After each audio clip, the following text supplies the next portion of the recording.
alam nyo pag nakikita ko, lalo itong mga estudyante natin, pagkatapos ng klase, papasok ng PIC, ito prayer sa loob eh. Tapos paglabas, ito prayer na naman. Walang kapaguran itong mga ito. So pag nakikita ko sila, sabi ko walang rason para magpahinga. Kung ito ang mga ito ay tuloy-tuloy ang kanilang servisyo. Okay? Pag nakikita ko ng ating mga kapatid na walang sawang narito gabi-gabi, bakit tayo magpapahinga? Pag nakikita ko ang mga kapatid natin narito pagkatapos ng kanilang kaabalahan at mga trabaho sa buhay, narito sila ngayong gabi. At di sila nagsasawa. Lalo na ang mga batang ito. Pagod na pagod yan. Okay? Kalalaro. Tapos ng kapaguran, narito sila at makikinig.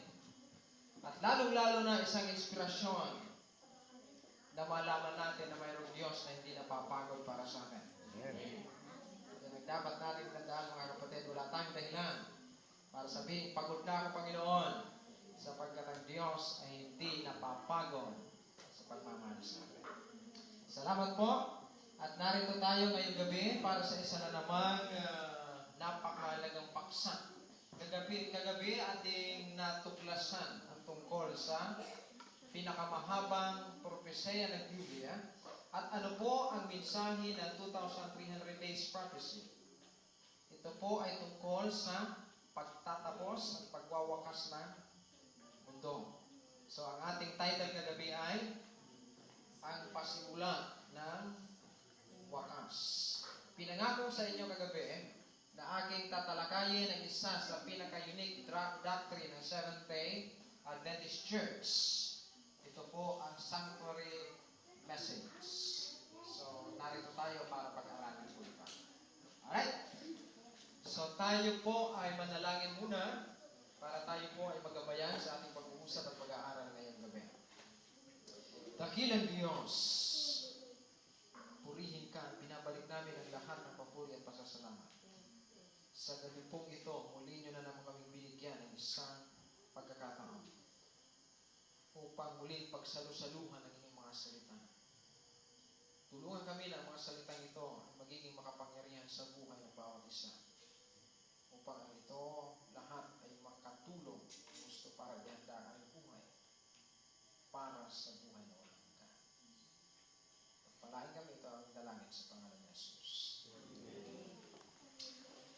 Dugo at kaligtasan. Okay? Daling tandaan na lang, ang dugo at kaligtasan. Ang ating pong pag-aaral ay tungkol sa santuaryo. Bago po tayo kumalaot at matutunan ang ministeryo ng ni Jesus Christ sa Heavenly Sanctuary, dapat maunawaan muna natin yung earthly sanctuary na ginawa noon sa panahon ng Israel. At bago natin maunawaan yon, dapat natin maintindihan ang kahalagahan ng dugo sa kaligtasan. Kaya ang title, Dugo at Kaligtasan, ano ang kahalagahan ng dugo? Gaano ito kahalaga? Okay? Ano ba ang dugo?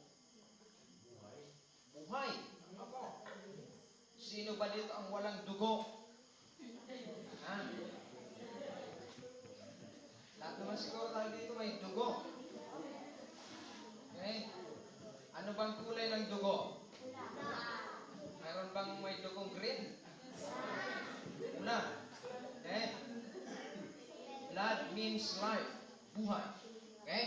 Ito'y dumadaloy sa ating katawan. Okay? Yan ang pinakamabilis. Isang pitik ng puso. Ito ay nagsisirculate sa buong katawan natin. Napakahalaga ng dugo ng tao. Now, ang dugo, ito ay mayroong malaking kinalaman sa kaligtasan ng tao. Okay? Yan ang ating pag-uusapan. Alam niyo po ang sanctuary message, ang doktrina ng santuario. Ito po ang unique doctrine ng Seventh-day Adventist Church. Mayroon po tayong 28 fundamental doctrines. Okay? Sige nga. Yung ating mga kapatid, magbigay kayo ng fundamental beliefs natin. Ano ba? Saba. Bible. Word of God. Bible.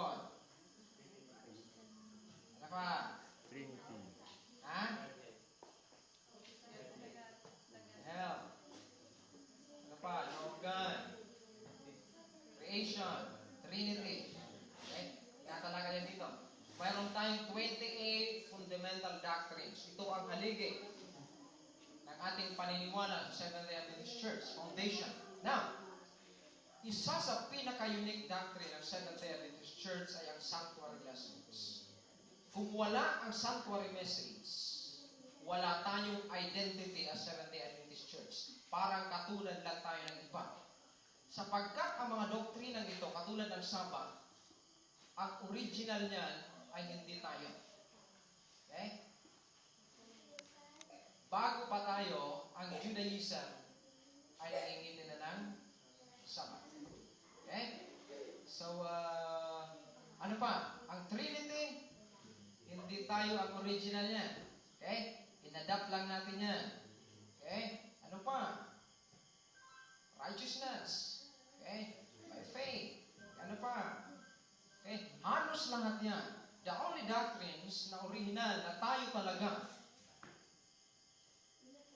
ang nagpuproduce nito, ito ay ang sanctuary. Okay? Sanctuary message. Kaya ito ang napaka-fundamentals na dapat maunawaan ng ating mga kapatiran sa loob ng ating iglesia. Sapagkat ang sanctuary po ay halos saklaw na lahat. Kaya napakaraming mga reliyon ang gustong wasakin, gustong sirain ang katuruan ng sanctuary sa atin. Kasi po ito yung pinaka-identity ng Seventh-day Adventist Church. Okay? So, yan po ang ating pag-uusapan ngayong gabi. Bago po tayo dyan, dapat natin maunawaan ang kahalagahan ng sandugo. Tayo po muna yung mamasyal. Akyatin natin ang mahalagang kabundukan sa lumang tipan. At sa ating paglalakbay, ay ating pakinggan ang mensahe sa itaas ng mga kabundukang ito at ano ang matututunan natin dito. Ang sabi po sa John 3:16, bilang susing text ng ating pag-aaralan, for God so loved the world that He gave His only begotten Son, that whosoever believeth in Him should not perish but have an everlasting life. Tayo po'y maglakbay sa mga kabundukan. Mayroon pong isang adventurer by the name of John Ludwig Burckhardt. Si John Ludwig Burckhardt ay isang adventurist. He is an explorer. Sa pamamagitan ni John Ludwig Burckhardt, ay na-discover niya ang isang lumang city, kamanghamanghang city, at napakagandang city, one of the wealthiest city by the name of Petra. Ang Petra po ay matatagpuan sa Edom, in the part of Jordan. Yan po ang kabundukan sa Jordan. Okay? Ang Petra po ay kakaibang city sapagkat ito ay nasa taas ng bundok. Kung ikaw ay aakyat at kung ikaw ay pupunta ng Petra, hindi mo alam kung paano ka makakarating doon sapagkat ito ay mayroong sikretong lagusan. Ito ang tawag dito ay Sikh. Ang Sikh ay napakaliit lamang, about 1/2 mile long at 9 feet wide lang po ito.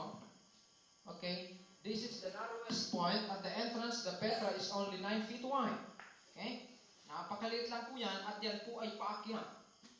Okay? Paakyat po yan, kaya kung marami kang dala, hindi ka magkakasya dyan. Subalit pag ikaw ay nakaakyat na sa taas ng mundo, makikita mo na ang napakagandang city. A rose red city has all this time. Sabi po dyan, napakaganda. Namumula, napakagandang tingnan. Petra was the capital of Nabateans, descendants of the Edomites. Napakaganda po. Pagdating makikita natin ang kamanghamanghang mga buildings. Ang building po doon ay hindi gawa ng hollow blocks, hindi gawa ng tiles, kundi ito po ay nakaukit sa mga bato. Ito po ay kasama ngayon sa the eighth wonder, the ancient world. Okay? Napakaganda po niyan at nakaukit yan sa mga bato. Okay? Yan po ang mga building doon. Ito po ang inner chamber of the treasury. Dito po itinatambak ang mga kayamanan sa Petra. Okay? Diyan itinatambak. Napakaganda po niyan. Ito po, yan ang mga building na matatagpuan. Alright. So, mayroon pa po dito. Yan. Yan po. Okay? Petra was a trade road, kaya po napakayaman ng Petra, sapagkat this is a center of trade, dito dumadaan ang mga trades. Galing sa Syria, Arabia, Greece, and Rome. Diyan po. Ito po ang mga bahay sa Petra. Napakasarap dyan. Okay? Kapag tag-init, lamig. Kapag tag-lamig naman, maligam-gam. So, masarap tumira dyan. Okay? At dito naman, ito ay kasi ang Petra, this is a pagan city. Okay? Pagano ito, dito nakalagay ang kanilang Diyos. At ito ay napakasagradong lugar para sa kanila. Sacred place. Okay? At alam nyo, isa sa pinakamagandang at pinakasagradong lugar para sa kanila ay kung tayo'y aakyat pataas sa pinakamataas na bahagi ng bundok ng Mount Petra, ay makikita natin ang isang balik natin. Yan. Sa isang altar of the burnt offering. Okay? Isa pong altar. Diyan. Dito, sa taas ng ito, sila ay nagkakaroon ng pag-aalay. Tuwing nagtatapos ang isang taon, every year, sila po ay nag-aalay ng bata. Ang iniaalay po dito ay hindi lupa, hindi baka, kundi tao. Okay? Tao, isang batang sanggol, a 1-year-old boy, tumatanggap ko ang kanilang goddess by the name of Alosa every year ng isang batang sanggol, pasasalamat. Okay? Pasasalamat. Okay? The pagan god also is known to have received human sacrifice. Yan. Diyan po. Makikita nyo po doon, balik natin. Yan. Yan. Makikita nyo po, may bilog sa gitna. Diyan po inilalagay ang bata. Okay? Diyan inilalagay ang bata. Ginigilitan ang liig. Sisirit ang dugo. At bubuhos dyan sa ilalim. Sa ilalim niya ay mayroong leon. At pag pumatak yun sa ilalim, matitikman ng leon yung dugo. Sila ay uungal ng malakas dahil sila ay mga gutom. Ibig sabihin daw no, tinanggap na ni Alosa yung kanilang offering. Okay? At pagkatapos noon, ipapakain, balik natin. At pagkatapos noon, ay ipapakain yung batang sanggol doon sa leon. Alam niyo ba? Alam niyo ba na ang umaakyat doon at nagbibigay ng bata bilang offering ay isang nanay? Yung nanay mismo, hawak-hawak niya ang kanyang sanggol. Nag-iisang anak. Kung halimbawa, nag-iisang anak mo lang yan. Mahal na mahal mo. Subalit dahil sa pagmamahal mo sa iyong Diyos, aakyat ka sa altar na yon. Iaalay mo ang anak mo at papanoorin mo kung paano gigilitan ang liig at sisirit ang dugo sa iyong anak. Kung ikaw ang isang ina, pinapanood mo ang iyong anak, ano ang iyong mararamdaman? Ano ko? Pero para sa kanila ay walang kwento. Hindi nila pinapansin yun.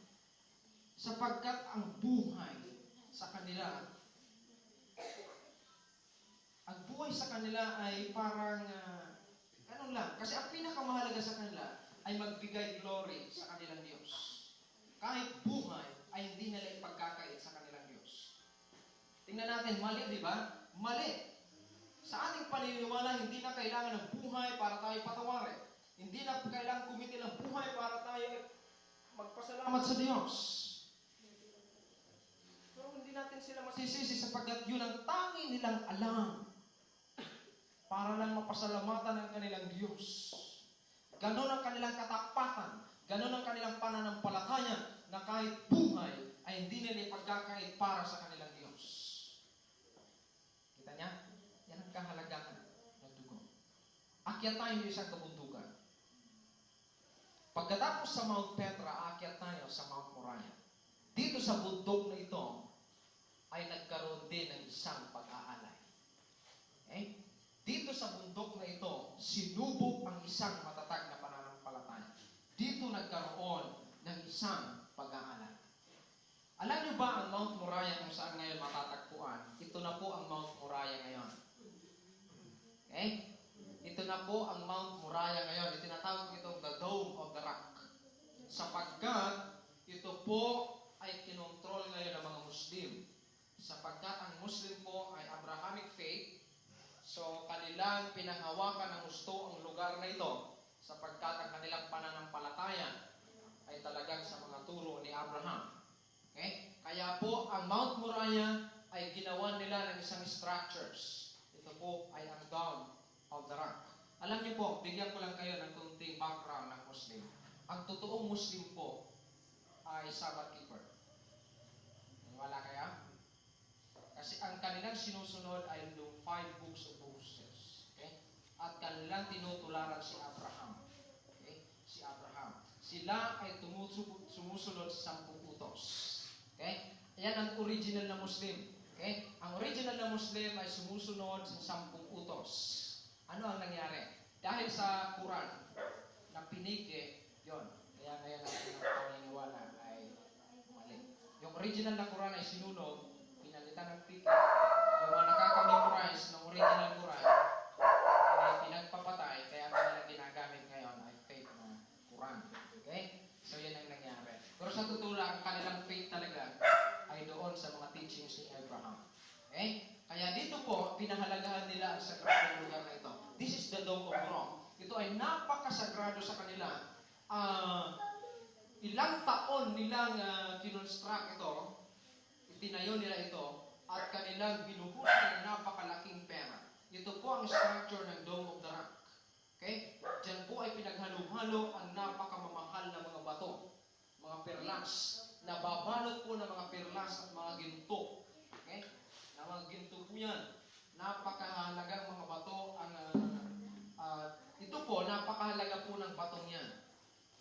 Sapagkat sa batong yan, okay? Sa batong yan, ang paniniwala ng Muslim, yan ang huling bato na hinapakan ni Abraham. Okay? Ito ang huling bato na hinapakan ni Abraham nung siya ay mawala. Okay? Dito. Kaya yan ay kanilang kinulong. Okay? Next. Yan. Yung batong yan, napakahalaga niyan. Hindi nila yan sinira. Hindi kinulang nila yan. Okay. Ito naman po, sa loob ng Dome of the Rock, ay itong batong ito. Ano kaya ang mayroon dito? Dito, inialay sino? Sana. Iaalay sana. Si Isaac. Diyan sa batong yan. Preserve nila yan. Okay? Sa loob ng Dome of the Rock ay isang bato na kung saan diyan sinubo ang malakas na pananampalataya. Yan. Diyan sa batong yan. Diyan pinahiga si Isaac at diyan siya sana iaralan. Now, balikan natin ang nangyari sa panahon ni Abraham. Ano ba si Abraham noon? Walang anak, di ba? Matagal siyang naghintay magkaroon ng anak. At pagkatapos ng pagmatagal na panahon ng paghihintay, nagkaroon siya ng anak. Pinakauna nga niyang anak sa pagkakasala, sino? Ishmael. Okay. Na yan din ang kanila sinusunod. Okay. Ngayon, pagkatapos noon, ay nangako ulit ang Diyos na isang talagang magiging anak nila ni Sarah, na yun ay si Isaac. Pagkatapos ng matagal na panahon ng paghihintay, nagkaroon siya ng anak. Pinakamamahal niyang anak na ang pangalan ay Isaac. Tapos pagdating ng panahon, mayroong tinig na makikipag-usap sa kanya, tinig ng Diyos. Abraham, Abraham, pumunta ka sa Mount Moriah, dalhin mo ang iyong anak na si Isaac, at tuod mo ialay para sa iyo. Kung ikaw ay isang ama, hinintay mo at pinakamamahal mo ang anak na ito, at pagkatapos ng lahat, iaalay mo, papatayin mo para sa Diyos. Para kang malaking tanong mo sa iyong isipan. Parang satanungin mo, bakit mo pa binigay sa akin ito, Panginoon? Kung kukunin mo lang naman, di ba? Subalit si Abraham, sumagot, sige Panginoon, gagawin ko. Kahit medyo gumugulo ang isipan ni Abraham, sinunod niya dahil sa kanyang pananampalataya. Umuwi sila ni Isaac, pagdating doon, alam niya na bukas, iaalay niya na. Halos hindi siya makatulog ng gabing yon. Iniisip niya pa rin, kinabukasan kung ano ang kanyang gagawin. Kinabukasan, sabi niya, Isaac, tayo aalis, maglalakbay tayo, papunta ng Mount Moriah, at tayo magkakanda. Hindi niya sinabi kay, sino bang asawa ni Abraham? Sarah. Hindi niya sinabi kung Ano ang gagawin nila? Basta ang sinabi niya, kami ay aalis. Mag-aanoan niya kayo. Kami ay niya pupunta lang doon, mayroon kaming mahalagang sadya. Pero hindi niya sinabi kung ano ang gagawin doon. Hindi niya sinabi na iaalay niya si Isaac. Kasi, hindi papayag. Babae yun eh. Nanay yun eh. Hindi yun papayag. So, inilihim niya yun. Sabi niya, Isaac, magpaalam ka na sa iyong ina. Bye-bye, mami. Sabi ni Abraham, yan lang ba ang kaya mo, anak? Bakit hindi mo yakapin ang iyong ina? Ako siya Isaac, kanyang yakap ang kanyang ina. Bakit kaya ganito? Hindi naman alam ang dahilan. Bakit parang ayaw na magbitawan sa yakap yung mag-ina? Sige na niya, anak, umalis ka na. Babalik lang naman kayo. Habang sila'y naglalakbang, lungkot na lungkot pa rin si Abraham. Sa kanyang isipan naglalaro, bakit kaya? Bakit kaya si Isaac pa na napaka-inosente? Bakit kaya siya pa? At pagkatapos nila, pagdating sa paanan ng Mount Moriah, bumaba sila. At sila ay umakyat na, iniwan ng donkey. At alam nyo, sabi doon sa kwento, naiwan pa yung kutsilyo. Binalikan ko ni Isaac.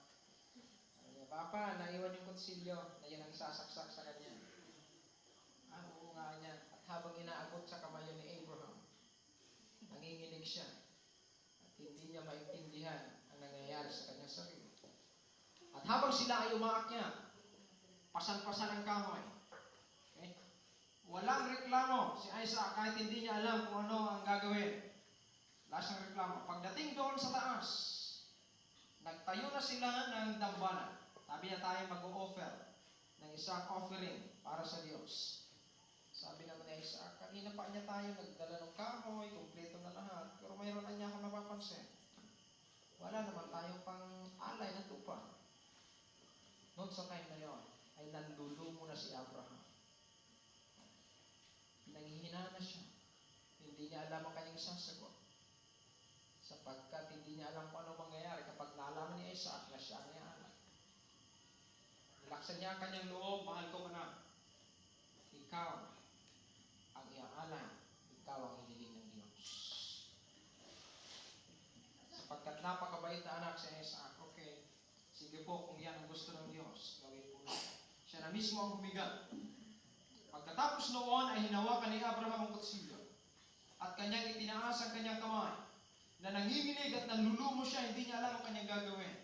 Nakikita niya ang mukha ng kanyang anak. Nanginginig ang kanyang kamay. Wala na siyang ibang nasabi. Panginoon, hindi ko ito alam. Hindi ko ito naunawaan.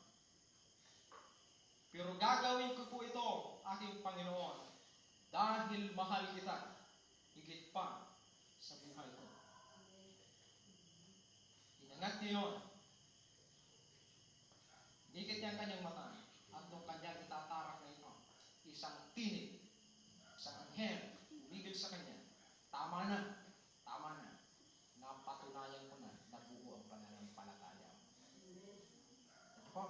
Tapos noon, ipinakita ang isang tupa doon sa ibaba. Na andyan ang isang tupa sa ibaba. Ialay nyo, pasasalamat sa Panginoon. Doon inialay ang isang tupa. Nagpasalamat sila sa Diyos. At mula noon,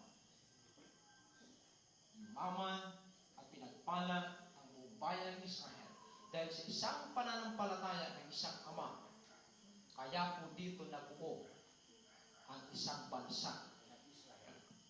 Nabuo ang isang bansa ng Israel dahil sa pananampalataya ng isang ama na si Abraham. Ang pag-aalay po ay pinagpatuloy sa panahon ng Israel. Nakikita niyo po ang kahalagahan ng pag-aalay sa lumang tipan? Ano po ang kauna-unahang pag-alay na ginawa? Kailan? Sa Bible. Ha? Yes. Abel and Cain. Okay? Ano pa ang mga kasunod na natala sa Bible na pag-aalay na ginawa? Noah. Okay? So nakikita niyo ang pag-aalay noon ay napakahalagang bagay. Thanksgiving, okay? Offering. Ngayon sa gabi pong ito, tayo po ay aakyat sa isang bundok. Ito po ang Mount Temna. Okay? Dito lang po tayo. Sa Mount Temna, mayroon po dyan isang maliit na obra maestra. Diyan po, nakikita nyo yung napakaliit na yon, isang tabernakulo. Okay? Hindi na po yan ang original. Yan po ay ginawa na lamang. Okay? Pero dahil, makikita po yan, tingnan nyo ito. Yan. Sa mountain, nandito po makikita ang isang tabernakulo na ayon sa description ng Bible, ginawa din nila ito. At dyan makikita din natin kung ano yung mga nakikita noon sa panahon ng Israel. Okay? At dahil dyan, ating masasariwa ang mga ginagawa noon sa panahon ng Israel doon sa sanctuary. Okay? Ito po ang kahalagahan ng pag-aaral ng sanctuary. Okay? Ang sabi noon ng Diyos sa Israel, gumawa kayo ng isang santuaryo para sa akin upang sa dakong ito, ako ay makikipagtagpo sa inyo. Ito po ang kahalagahan ng pagtuturo at pag-aaral ng doktrina ng santuaryo. Una po, tandaan natin that this is God's model plan of salvation. Ito ang panukala ng Diyos para sa kaligtasan ng tao. Pangalawa, this is God's primary purpose in giving the sanctuary was to reveal through symbols Jesus Christ and His saving grace. The sanctuary was given by God as a visual aid. Okay? Isa pong visual aid of the whole plan of redemption. Everything about the sanctuary, its buildings, its furniture, as well as its rituals, all point to Christ as the Savior of mankind. Next. Through the sanctuary message, we get a bird's eye view of the whole plan of salvation. That this in turn will strengthen our faith in the eternal hope we have in Christ. This is the purpose in studying the sanctuary. Ang kahalagahan po ng sanctuaryo, pag sinabi pong bird's eye view, nasa taas yan. Okay? Pag bird's eye view, nakikita mo lahat. Nasa taas. Okay? Sino dito ang nakasakay na ng aeroplano? Marami na. Okay? Anong nakikita nyo sa baba? Kitang-kita nyo lahat, ano? Okay? Kitang-kita nyo lahat. Bird's eye view yun. Ang plan of salvation ay napakalawak. Pakalawak niyan sa Biblia. Ngayon itong santuaryo, ito ang bird's eye view. Makikita mo dyan lahat ang plano ng pagtubos at kaligtasan sa pamamagitan ng mga simbolo at mga services na ginagawa sa loob ng santuaryo. Okay? Diyan makikita. Okay? Yung buong plano ng Diyos sa kaligtasan ng tao, ito po yan. The whole message. Okay? Message.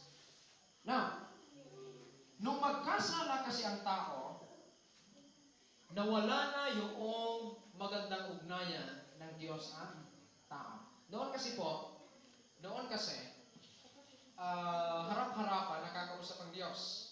Tama? Kasi, wala pang kasalanan. Nung magkasala ng tao, dahil tayo makasalanan at ang Diyos ay banal, hindi na tayo nakikipag-usap sa Kanya ng diretsahan kasi hindi pwede. Hindi pwedeng mag-meet ang banal at makasalanan. So nawala na noon. Pero ang Diyos, dahil mahal niya tayo, gusto pa rin niya makipagtagpo sa atin. Kaya ano ang utos ng Diyos? Okay? Ano ang utos ng Diyos?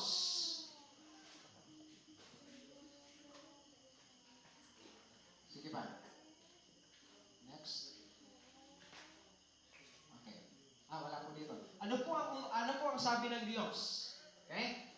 Ano ang gusto niya para siya ay makipagtagpo sa atin? Ano ang utos niya? Sa bayan ng Israel, siya po ay nagpagawa ng isang santuaryo.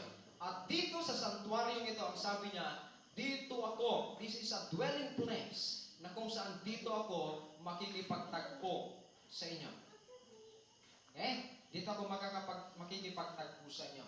At dahil ang tao ay nalubog sa pagkakasala, the question is, how is salvation made possible to us? Ano ang tanging paraan upang ang nawalang kaligtasan sa tao na dahil sa kasalanan ay muling maibalik? Ang sabi po sa Hebreo 9:22, kung wala ang pagpapabuhos ng dugo, ay wala ring pagpapatawan ng kasalanan. Kita niyo ang kalagahan ng dugo. Dugo pa na. For the wages of sin is death. Okay? Hebrews 9:22. Almost all things are by the law purged with blood, and without shedding of blood, there is no remission of sin. Kailangan ng pagpapabuhos daw ng dugo para tayo ay matubos sa pagkakasala. At sino ang magpapabuhos ng dugo para matubos ang tao sa pagkakasala? Yan ang malaking tanong. Pwede po ba kaya na lahat tayo sa buong mundo ay mag-ambag-ambag? Tag-iisang litro ng dugo? Okay? Napakarami nun. Tapos, yon, iaalay na natin pagtubos sa kasalanan. Pwede kaya yon? Then, pwede kaya po ba yung kalahati ng populasyon ng mundo ay iaalay para lang matubos sa pagkakasala? Wala. Wala po ba kaya ang tao dito sa mundo na tatayo na ialay siya para matubos ang sangkatauhan sa kasalanan? Wala. Eh, sino na? Sino na lang ang tanging paraan para tayo matubos sa iyong wala? Diba? Wala pong ibang solusyon talaga eh. Kahit pa pag-ipon-ipunin ang lahat ng kayamanan sa buong mundo para ibayad sa kasalanan natin na hindi pa sapat para bayaran ito. Kaninong dugo lamang? Dugo ng hindi nagkasala. Ang dugo lamang ng hindi nagkasala ang makakapagtubos sa atin. Sino lang kung walang kasalanan? Kristo. Jesus Christ, the Lamb of God.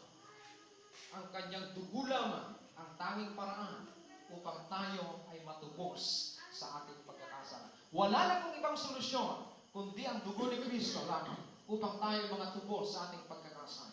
Okay? So next, how did the Old Testament sacrifices reveal the Savior? Paano po ipinakilala ng lumang tipan ang tagapagtubos na si Kristo as the Lamb of God? Hebrews 9:9, which was a figure for the time and percent in which we offer both gift and sacrifice. Exodus 25:8, let them make me a sanctuary that I may dwell among them. Na ipakilala si Kristo as the Lamb of God sa pamamagitan ng santuario. Dito maipapakita ang pagtubos sa santuario. Okay? What was represented by the earthly sanctuary? Okay, ito na po ang sabi sa Hebrews 8:5. Who served unto the example and shadow of the heavenly things. Pag sinabing shadow, okay? Pwede po ba kaya na ang anino ko ay anino ng kalabaw? Hindi naman pwede yun, ano? Ang anino ko tao talaga. Okay? Pag sinabi kong shadow of the heavenly things, ayun din yung nasa taas. Okay? Diba? Malinaw naman yun. Okay? Shadow. As Moses was admonished of God when he was about to make a tabernacle for see, said he that thou make all things according to the pattern showed thee in the mount. So, ibig sabihin, kung ano itong nasa lupa, this is a shadow of the heavenly things. Okay? Yun ang nasa taas ng kalangitan. Kaya, mauunawaan natin kung ano ang ginagawa doon sa heavenly sanctuary kapag alam natin kung ano, paano ginagawa ang servisyo dito sa earthly sanctuary. Next, ito pong tabernacle service, ito pong sanctuary service, ito po ay tumuturo sa darating na Lamb of God na mamamatay para sa kaligtasan ng sangkatauhan. Ito po ay tumuturo papunta doon na mayroong isang Lamb of God na mamamatay para sa atin, para tayo maligtas. Okay? We have set an high priest who is set on the right hand of the throne of the majesty in the heavens. A minister of the sanctuary of the tabernacle is the Lord peace and not man. Next. Ito po ang lugar na kung saan dito po talaga nakatayo ang tabernacle. Wala na po siya ngayon. Pero ito po talaga yung original place. Dito sila nag-camping noon sa lugar na ito. Okay? According to some scholars and archaeologists. Dito po sila. Noon, disyerto yan. Pero ngayon, may mga damo-damo na. Okay? Ganyan po. Yan po ay 150 feet ang haba at ang lapad ay 75 feet. Okay? This is the location of the tabernacle. Okay? Diyan po sa lugar na yan. Next. Tingnan po natin. Ito po ang itsura ng tabernakulo. Isa po yan sa pinakamahalagang lugar sa panahon ng Israel. Okay? Yan. Makikita nyo po, nasa gitna ang tabernacle at ito ay napapaligiran ng mga tribo. Okay? At ito po, yan ay mga tribo po yan. Okay? Tribes of Levi, tribes of Benjamin, tribes of Judah. Okay? Makikita nyo po kung gaano ka-organize, paikot yan, kung gaano ka-organize ang Israel noon. At nasa gitna ang tabernacle na isa sa pinakamahalagang dako na doon makikipagtagpo ang Diyos. Ano po ang ibig sabihin? Noong unang usok na yon na nasa umaakyat sa taas. It means the presence of God. Ang ibig sabihin po niyan ay ang presensya ng Diyos sa kanila. Yan po ang presensya ng Diyos. Kaya ang kinakatakutan po nila noon kapag nawala na po ang ulap na yan. Yun ang po ang pinangangambahan ng Israel noon. Yan po ang kanilang trust. Buo ang kanilang pananampalataya. Malakas ang kanilang loob. Wala silang kinakatakutan kapag nakikita nila ang ulap na yan. Mahimbing ang kanilang tulog. Alam nilang ligtas sila. Sa palibot po niyan ay mga bansa na pwede silang sakupin. Subalit habang may ulap dyan, panatag ang kanilang tulog sapagkat alam nila na ang presensya ng Diyos ay nasa kanila. Kanya, napakalaga po ng rule ng ulap na yan. Next, mapapansin niyo po ang tabernakulo. Ganyan po ang sistema niyan. Next. Okay, ito po ang parte, pag-aaralan po natin isa-isa, napakalaga po ng mga simbolo nito. Ito po ang mga parte sa loob ng tabernakulo. Una pong mapapansin nyo, iisa lang ang pinto. Tama? Kung saan ka pumasok, doon ka rin lalabas. Bakit? Ano kaya ang ibig sabihin na? Ang pintuhan po ay nagsisimbolo kay Kristo. Si Kristo po ang pintuan at daan ng kaligtasan. Wala pong ibang pintuan sa kaligtasan kundi si Kristo. Siya lamang po ang tanging daan, nag-iisang pintuan para sa kaligtasan. Yan po ang ibig sabihin ng iisang pinto ng sanktuaryo. Si Kristo lamang ang pintuan ng kaligtasan, wala nang iba. Tama po? Kaya kay Kristo ka lamang papasok para sa kaligtasan. Okay? Yan po ang ibig sabihin ng iisang pinto. Pansinin niyo po, mayroon po siyang tatlong parte. Okay? Ito pong parteng ito ay tinatawag itong the courtyard. Okay? Ito po ang courtyard, yung labas po yan, mayroon po diyang dalawang furniture na napakahalaga. Ang tawag po dito sa isa ay brazen altar at ang sunod po ay yung bronze laver. At yung pangalawang parte po ng tabernakulo ay mayroon tinatawag na holy place. Ito po ay tinatawag na holy place. Mayroon po siyang tatlong mahalagang furnitures. Yung lampstand of 7 candlesticks, altar of incense, and the table of showbread. At yung sunod po doon ay yung pinakabanal na dako, the most holy place, yan po ay nahahati ng isang kortina, veil. At mayroon pong iisang furniture lang doon sa loob ng most holy place na yun po yung Ark of the Covenant. Okay? Yun po ang Ark of the Covenant. Now, tingnan po natin ang mga ibig sabihin ng mga ito. Okay? Tingnan natin ang ibig sabihin ng mga ito. Yan.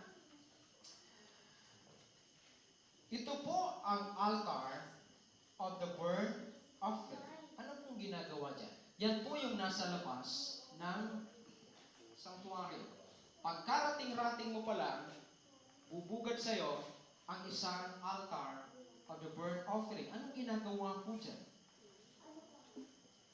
Kapag nagkasala noon ng tao, kailangan kang para ikaw ay mapatawad sa iyong kasalanan, dapat magdala ka ng isang sacrifice lamb. Okay? Mamaya yung mga sacrifices pag-aaralan natin. Anong ginagawa po dyan? Okay? Alam niyo po, wala nga po akong makuhang pinaka-picture talaga na original dito. Kasi Ang description po ng Bible, ganito po. Mayroon po yan dyan sa tabi na parang kanal. Yung liig noong lamb ay gigilitan, bubuhos ang dugo noon, at lahat ng dugo noon ay tatagas dito, iikot po yan hanggang yung dalawang magmi-meet sila. Okay? Magkakaroon yan ng dugo, paikot. Okay? Tatakas yan doon. Yan. At dyan, iiwan yung tupa. Mapapatayin dyan. Okay? Papatayin dyan. Tapos kukuha ng kaunting dugo ang pare. Okay? Kukuha dyan at papasok sa loob, pupunta sa doon sa most holy place, at ito ay bibisik niya doon sa veil. Okay? At bago yung patayin, ipapatong muna nung nagkasala, bago patayin yung tupa, papatong muna yung kanyang kamay doon sa ulo ng tupa, at doon niya ikukumpisan ang lahat ng kanyang nagawang kasalanan. At dahil doon, sa pagkukumpisan niya, doon lilipat ang kasalanan sa tupa. Okay? Yung tupa ay sumisimbolo kay Kristo. Tama ba? Lahat ng kasalanan mo ay lilipat doon. At yun ay papatayin. At yung dugo ay bubuhos dito. At yan po ay maghihintay ng apoy galing sa langit. At yan po ay tutupukin ng apoy. Tama po? Pag natupok yan ng apoy at binagsakan ng apoy, ibig sabihin ay dininig ng Diyos ang iyong panalangin. Okay? So, ibig sabihin po, ito pong altar of the burnt offering, ito po ay sumisimbolo sa cross ni Kristo. Ang altar of the burnt offering ito ay sumisimbolo sa cross ni Kristo na nagbigay ng daan ng kaligtasan para sa atin upang tayo ay mga tubos sa kaligtasan sa ating mga kasalanan. Dito sa cross, ibinuhos ang dugo ni Kristo. It symbolized the cross of Christ. Naging dahilan, naging daan din para tayo ay karoon ng kaligtasan. Next, okay, ito po yan. Now, dito po, pasok po tayo sa sacrificial system. Okay. Ito na po, pag-aralan natin yung sacrificial system.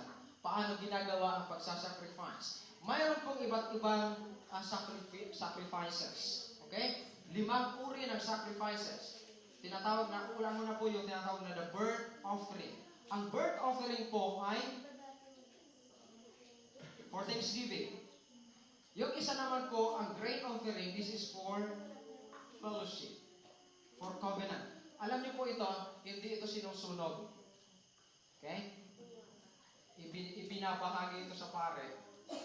Kain kayo. Okay? That is for covenant. That is for fellowship. Ang kadalasan dyan, ang ino-offer dyan, minsan ay, yan nga po, grains, pagkain. Minsan wine. Okay? Kaya ang swerte ng pare, okay? Ang swerte ng pare. Kain siya ng kain. Okay? Dami siyang pagkain dyan. Sa kanya yun eh. Okay? So, mayroon din pong tinatawag na the peace offering. Pag sinabing peace offering, this is for celebration. This is for reconciliation. Okay? Pagkakaroon ng kapayapaan. Mayroon po, pag ikaw ay nagkasala naman, mayroon tinatawag na the sin offering. This is for forgiveness. This is for confession. At mayroon din po tinatawag na guilt offering. Pag may kinikimkim ka sa iyong sarili, alam mo na ikaw ay nagkasala. Okay? Yan po ay isang offering para tanggapin mo ang pagkakasala at ikaw ay mapatama. Mayroon pong iba't ibang uri ng offerings. Okay? Ang alam natin, hayop lang ang iniaalay. Okay? Mayroon pong vegetable. Okay? Mayroon din pong palang gulay. Okay? Vegetable and meal offerings. Some of them, fruit, white meal, unleavened bread, roasted, grain, salt, and oil. Okay? And then, drink offerings. Pati pala drink ay ino-offer din po kasama din ang wine. Okay? And then, kasama na din po ang animal sacrifice. Kasama po dyan ang bolok. Yan po ay lalaking baka. Okay? Kambing, tupa, at ang kalapate. Yan po ang iba't ibang uri ng offerings. Next.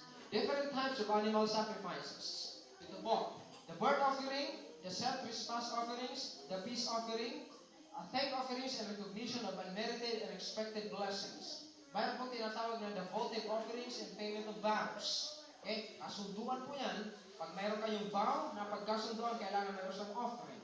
Free will offerings. Probably not in gratitude for special favor, but an expression of expression for the love of God, pasasalamat, yan po ay tinatawag na free will offerings. So marami po ang iba't ibang ori ng offerings. So hindi ibig sabihin na nag-alay ka ng tupa ay makasalanan ka. Okay? Pwede ito ay gamitin mo rin para pagpapasalamat sa ating Panginoon. Okay? So this is the 5 sacrificial acts. Una, pag ikaw ay mag-aalay, dapat tanggapin mo muna sa iyong sarili na ikaw ay makasalanan. Kailangan mong isuko ang iyong sarili. Bago gawin ang isang sakripisyo, tanggapin mo muna sa iyong sarili na ikaw ay makasalanan. At ang sunod doon ay papatong mo ang iyong kamay sa ulo noong tupa, baka o anumang hayop na iyong iaalay at doon ikukumpisan mo ang iyong kasalanan at yon ay papatayin. Okay? Papatayin yon. Yun ay parang magiging kapalit para sa iyo. This is a symbolic application of blood. At pagkatapos noon, pag namatay yun, kukuha ng dugo yung pare, papasok siya doon sa banal na dako, doon sa veil, at ibiwisik niya yung dugo doon, at doon ay napapatawad ang kasalanan. Araw-araw po yun. Araw-araw yun, nagwiwisik ng dugo doon sa veil. Okay? Araw-araw yan doon. Imagine gaano karami ang araw-araw nag-o-offer. Isang taon bago yung linisin. Gaano na kaya kakapal ang dugo mo? Baho-baho siguro, no? Walang no? Kasi ang dami ng araw-araw yun eh. Araw-araw, hiniwisik doon.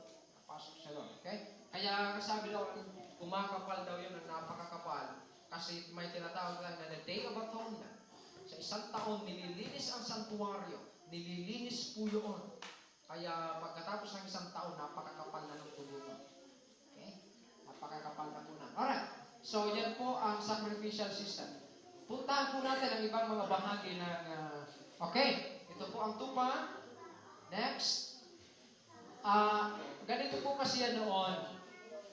Hindi naman lahat ay pwedeng makapag-alay ng tupa, ng baka, kung ikaw ay mahirap. Depende sa'yo. Ang medyo mayaman-yaman noon, ang iniaalay ay baka, lalaki. At medyo katamtaman ng buhay mo, bing, lamb. Pero pag ikaw ay mahirap, hindi mo kaya, pwede ng kalapating, puti. At ang iba niyan ay flour, pwede na rin. Okay? Tingnan niyo po ito. Yan. Ito, kambing, pwede na rin. Next. Yan. Baka. Ginagamit din po yan. Kalapate. Yan. Kapag hindi kaya, medyo mahirap ang buhay. So, may choices na rin. Okay? Depende. Ang flour noon, kaya flour, kasi ang flour isa sa pinakamahalagang pagkain niya noon. Ang grains. Ito po, sunod po doon sa altar of the burnt offering ay makikita po natin ang isang laver. Ang laver po ay gawa sa acacia. Okay? Acacia tree. Yun po palang burnt offering, altar of the burnt offering, acacia din po yun. Halos lahat po ng made of acacia. At yun po ay binalot sa bronze.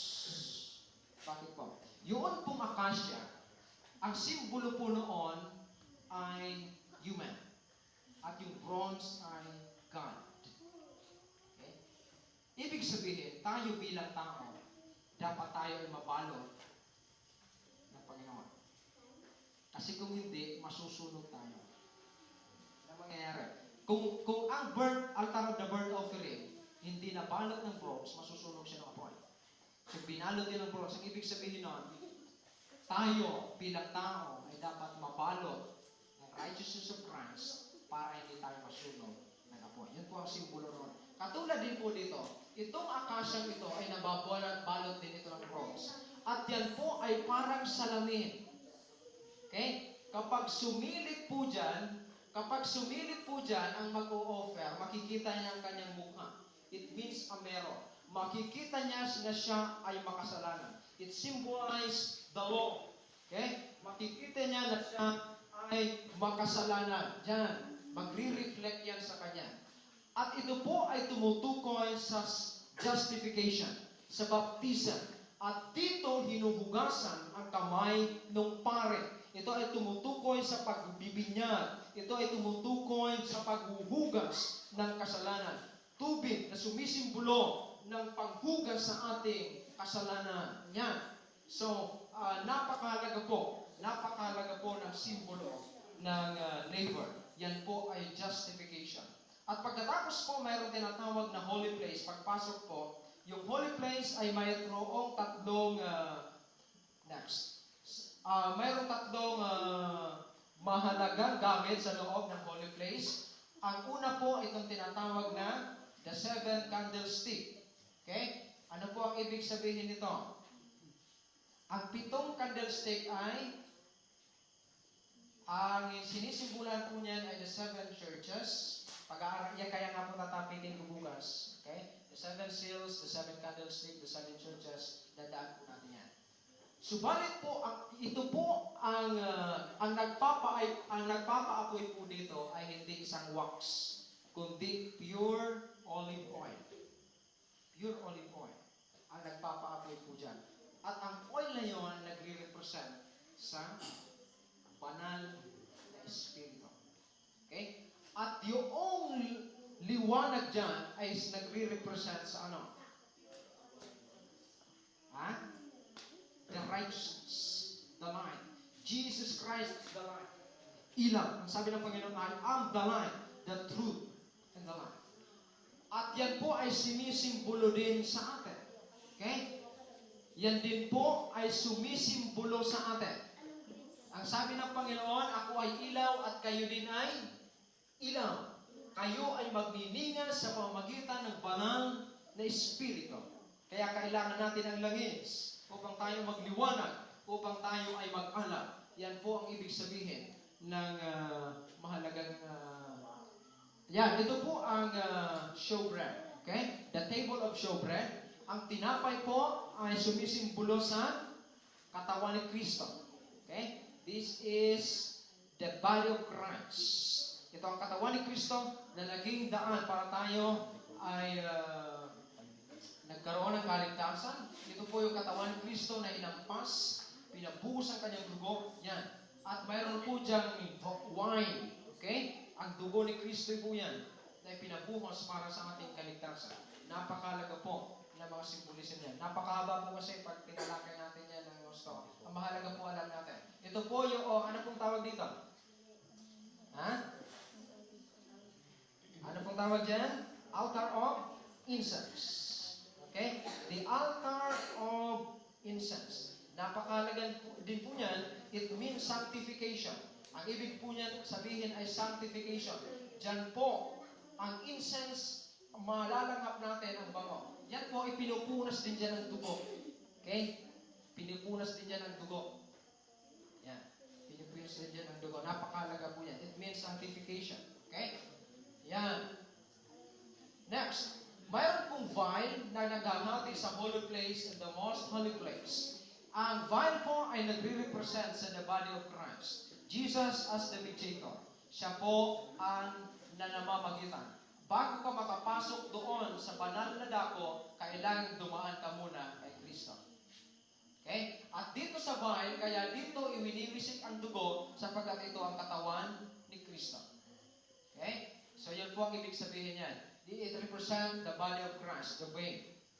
At tuwing isang taon po, yan nga po, nagkakaroon din ang tawag na Day of Atonement, nililinis po yan. Okay? Nililinis po yan. Okay? So, yearly. Yan po, yearly next. Bibilisan po natin. Okay? At sa loob po ng kabanal-banalang dako, ay mayroong pinaka-isa lamang na furniture. Ito po ang pinakamalaga. Ito po yung altar of the Ark of the Covenant. Okay? Yung Ark of the Covenant, ano po ang mayroon dyan? The Ten Commandments of God. Okay? Yan po ay hindi tanso. Ito po ay nababalot ng pure gold. Pure gold. Acacia tree. Pure gold. Okay? Binalot niya ng pure gold. Napakahalaga niyan. Malaking tanong ngayon, nasaan na daw yan? Okay? Malaking debate ngayon ng mga theologians. Okay? Nasaan na daw po yan? Okay? Sabi ng iba, may nagtatago daw nito. Okay? Napakahalagang bagay po ito sa panahon ng Israel. Mga kaibigan, wala pong iba na pwedeng pumasok sa loob nito. Okay? Wala pong iba na pwedeng pumasok dyan, kundi ang pari lamang.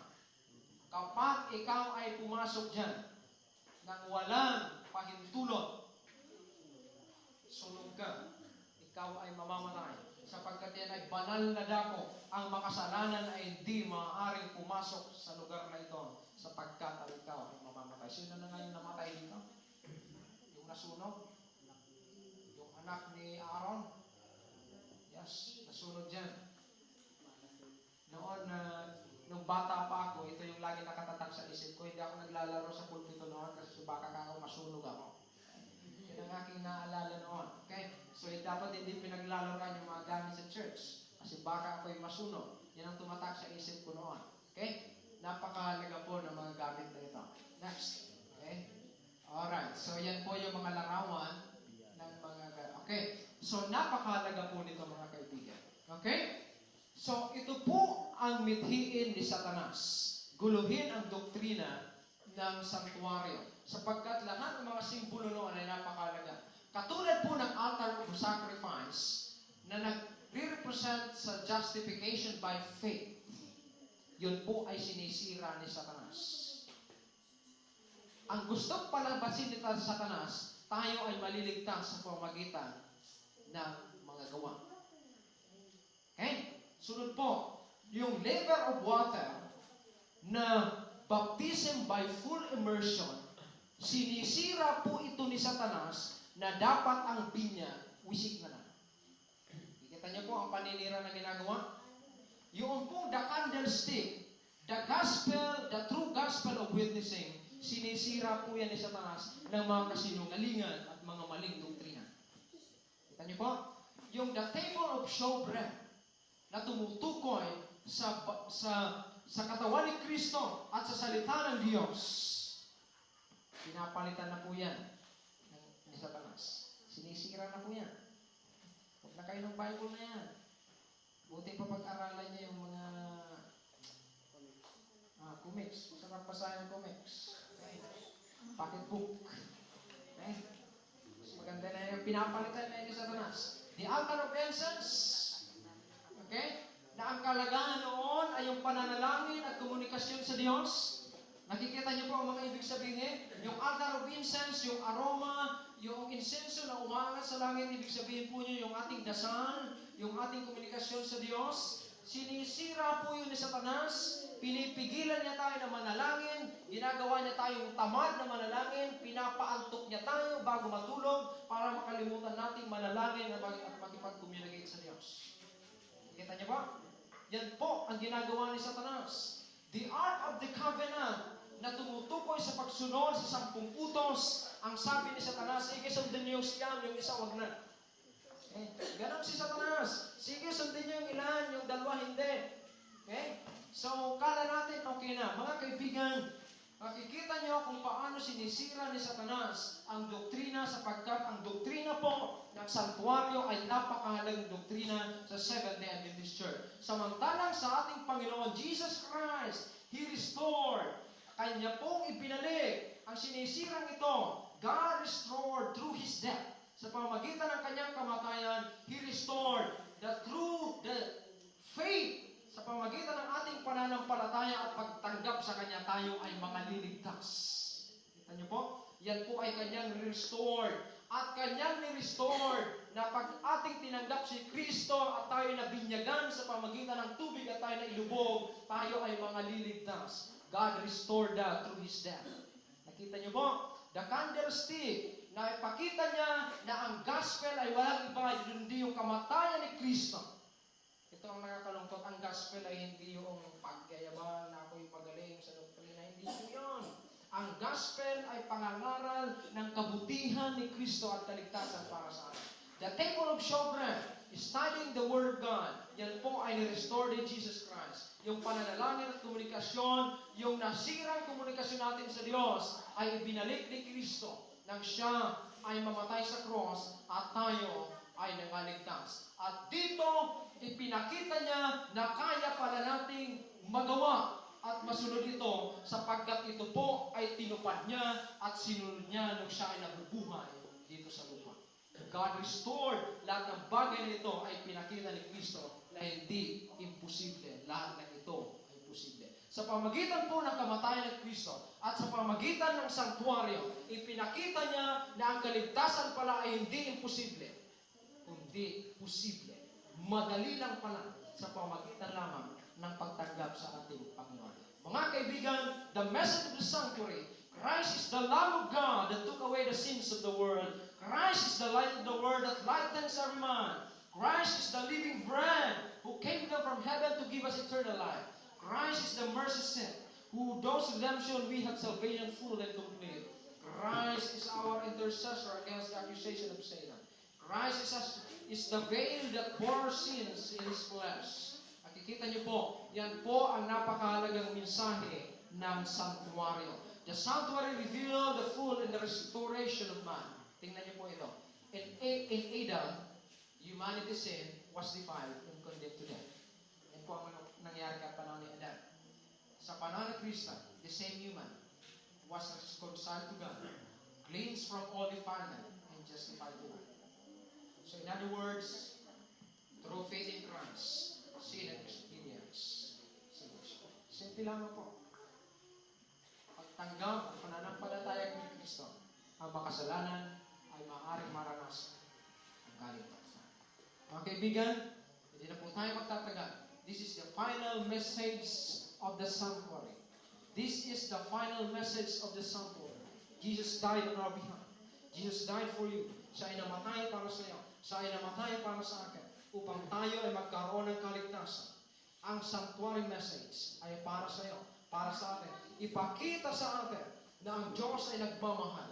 Ibinuhos niya ang kanyang dugo. Siya ay namatay, alay-ala para sa atin upang tayo ay magkaroon ng katubusan sa ating mga kasalanan. Mga kaibigan, try to imagine the blood of Jesus. Umaagos sa kanyang katawan, ang kanyang mga sugat, ang kanyang katawan na punong-puno ng sugat. Imagine, kung napanood niyo po The Passion of Christ, sa 100 hampas ng latigo sa harap at likod, makikita niyo ang mga bakal na tumatagos sa kanyang laman, sumasabit kapag ipinapalo, nagtitilabsikan ng dugo. That is Jesus. At habang siya'y pagod na pagod, punong-puno ng sugat, nanginginig, walang magpainom, walang magpakain. Try to imagine ang kalagayan ni Jesus Christ noon. Para lang tayo mabigyan ng kaligtasan. It's Jesus. At habang siya'y pagod na pagod, pasal-pasal niya ang napakabigat ng krus. Napakabigat ng krus. Naglalakad siya. At dahil siya nangihina at pagod na pagod, siya ay nadadapa at siya'y bumabagsak. At pag siya'y bumabagsak, wala siyang ibang matanggap kundi hampas, sipa, suntok, dura. Pero alam niyo mga kapatid, sa bawat pagbagsak niya, siya'y bumabangon muli.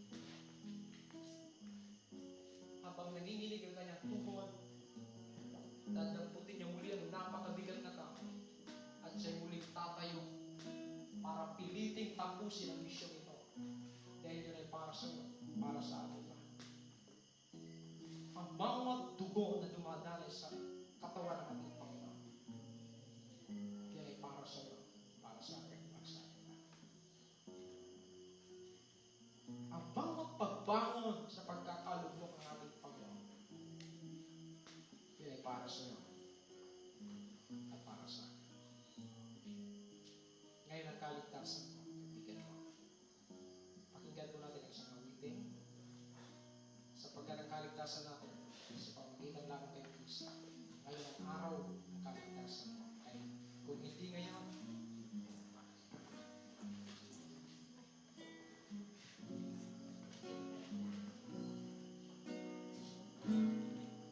Saan ka nabubuhay, mahal na kaibigan? Sa Diyos pa o sa pansarili lamang?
kasama ng ating pagtatalaga sa Kanya ngayon. Kasama ng ating pagsuko, pagtanggap sa Kanyang kaligtasan.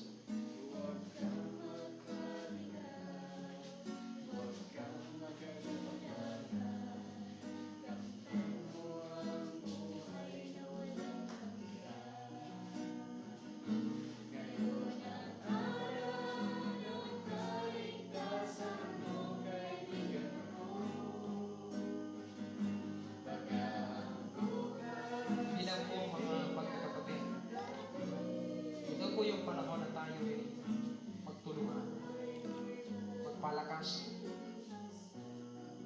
Sa panahon po ng ating revival and reformation, yes, mapapalakas po tayo ng Kristo. Pero kailangan din po na tayo ay magpalakasan sa isa't isa. Pwede niyo po bang hawakan ang inyong katabi? Hawakan niyo po ang kanyang kamay. Ito po ay tanda ng ating pagkakapit kamay. Sa pangalan po ni Kristo, hindi yung posible ang kaligtasan. Kaya natin. Magtulungan po tayo. Kung mayroon po pinag-ihinaan ng pananampalataya, kaya natin. Tulungan natin. Dahil tayo po, ang lahat ng ating Kristo.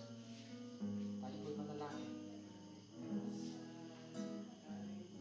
Dakilang Diyos, salamat po sa dugo at kamatayan. Salamat po sa mensahe ng santuario. Ipinabati niyo sa amin sa gabi ito na ang kaligtasan pala ay hindi mahirap. Madali lamang. Sa pamagitan lamang ng aming pagtanggap sa iyo, pagkilala sa iyo, pagtanggap ng kaligtasan, kaming mga makasalanan ay maaari ding makaranas ng kaligtasan. Linisin kami, Panginoon, marami kaming mga kasalanan. Sa araw-araw kami po ay nagkakaroon ng mga pagmamataas sa aming sarili. Kasinungaling, pag-iisip ng masama sa kapwa, panlalamang, umaaring mga bagay na iniisip namin ng mga kasama. Linisin kami, Panginoon, at kami ay gawing karapat-dapat sa inyo upang sa gayon kami ay lalakad sa liwanag ng katotohanan. At dakilang Diyos, tulungan kami na maging ilaw, pagpapala sa maraming tao. Sa gabi po ito, nawa, daladala namin ang pag-asa, iyan. Pag-asa ng kaligtasan ay nasa aming mga kamay. Sa aming pagpipili, ngayon ang aming kaligtasan. Tubayan kami lahat, pagpalain sa gabi ito. Ito po ang aming dalangin sa pangalan ni Jesus.